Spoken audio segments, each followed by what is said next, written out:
Hello मैत्रिणींनो, तुम्ही कसे आहात सगळे? तर मैत्रिणींनो, तुम्हाला सर्वांना नमस्कार. आणि मला एक सांगा बरं, तुम्ही लग्नात अशाच टाईपची साडी नेसून तुम्हाला कंटाळा नाही येत का? दरवेळेस एकाच टाईपची साडी नेसायची. थांबा, याच्यावर सोल्युशन मी आणलेलं आहे आणि खूप सुंदर साडी मी नेसलेली आहे, तीही या स्कर्टवर. ब्लाऊज तोच ठेवलेला आहे, स्कर्ट फक्त आणलेला आहे. स्कर्ट किंवा काय म्हणू शकतो, घागरा आपल्याकडे असतो, नवरात्रीचं असतो, तर तो घ्यायचा. आणि तीच साडी घेतलेली आहे. पदर पहिल्यांदा करून घ्यायचा, छान छान छोट्या छोट्या प्लीट्स करून घ्यायच्या. पदरा एवढीच या घागरा साडीची उंची काढायची आहे. शोल्डरवर आपल्याला पदर फिक्स करायचा आहे. आणि आता तीच साडी घेतलेली आहे आणि मागच्या साईडला ना मेजरमेंट घ्यायचं आहे आणि आपल्याला सगळ्या प्लीट्स करायच्या आहेत, म्हणजे मागे टक करायच्या त्या प्लीट्स, म्हणून आपल्याला ते मेजरमेंट घ्यायचं आहे आणि सगळ्या प्लीट्स करायला लागायच्या आहेत. ॲक्च्युली ही साडी आहे ना थोडी प्रेस करायला हवी होती, I know that, but sorry. आणि ही साडी ना माझ्या लग्नाची ॲक्च्युली नऊवारी साडी आहे.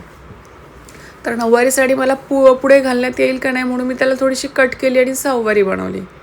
आता या सगळ्या प्लेट्स माझ्या करून झालेल्या आहेत, पण असं नका करू कटिंगची कामं. नऊवारी साडी येते आपल्या घालण्यात, कारण नऊवारी जेव्हा साडी नेसतो तेव्हा नऊवारी साडीचाच लुक खूप छान येतो. रॅदर सहावारीची नऊवारी नेसण्यापेक्षा ना नऊवारी साडीचीच नऊवारी खूप छान नेसता येते. आता मी जे मेजरमेंट घेतलं होतं त्याप्रमाणे आपल्याला मागे टक करायचं आहे. आता मला असं वाटलं की लूज होते, तर अजून एक प्लीट्स मी केलेली आहे आणि मागे एकदम सेंटरला तुम्हाला टक करायच्या सगळ्या प्लीट्स. ही नऊवारी साडी मी कट केली एका ब्लाऊज पीससाठी, पण तरी पण ही साडी बरीच मोठी आहे. माझा ब्लाऊज पीस अगदी 1 मीटरमध्ये होतो, 1 मीटर नाही 80 सेंटीमीटरमध्ये पण होतो, पण मी तेवढी कट करून पण साडी बरीच मोठी आहे. आता मध्ये टक करायची आहे, कोणी नाही येऊ बघायला म्हणून ना काय झालं आहे, थोडीशी मला वाटतं वरती आली आहे साडी, थोडीशी प्लीट्स वरती आली आहे. ते मी एक आरसा आहे तिथेच त्या कबर्डला, तिथे बघून घेतलं आणि नंतर कळालं अरे मागे फॉल दिसतोय. मग परत मी साडी थोडीशी परत वरती टक केली आहे, म्हणजे वरचे 2-3 प्लेट्स तसेही फॉल दिसत नाही, म्हणजे जर तुम्ही वरची प्लेट्स घेत असता त्यामुळे खालचा फॉल दिसत नाही, पण तरी पण मला वाटलं की वरच्या प्लेट जास्त वरती गेलात, त्यामुळे थोडीशी लूज केली. असे व्हिडिओ करताना कोणी बघायला नसलं की स्वतःलाच अंदाज बांधावा लागतो. तर वरची जी प्लीट्स आहे ना ती आपल्याला पुढे घ्यायची आहे आणि त्याच्याही काठ दिसेल अशा छोट्या छोट्या प्लीट्स करायच्या आहेत. मी रिसेंटली एका लग्नामध्ये अशीच साडी नेसली होती, खूप छान दिसत होती आणि खूप छान कॉम्प्लिमेंट्स आले होते. तर असं वेगळं कधीतरी वेगळेपण पण पाहिजे ना आयुष्यात.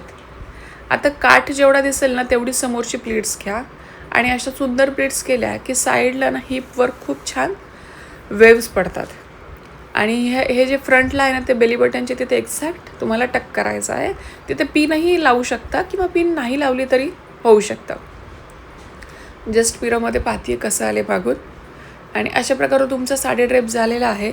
पण थांबा, मी लग्नात कशी साडी नेसली होती ते पण दाखवणार आहे. पण ह्या ड्रेपला ना तुम्हाला कंबरपट्टाच लागतो, कंबरपट्टा मस्ट आहे.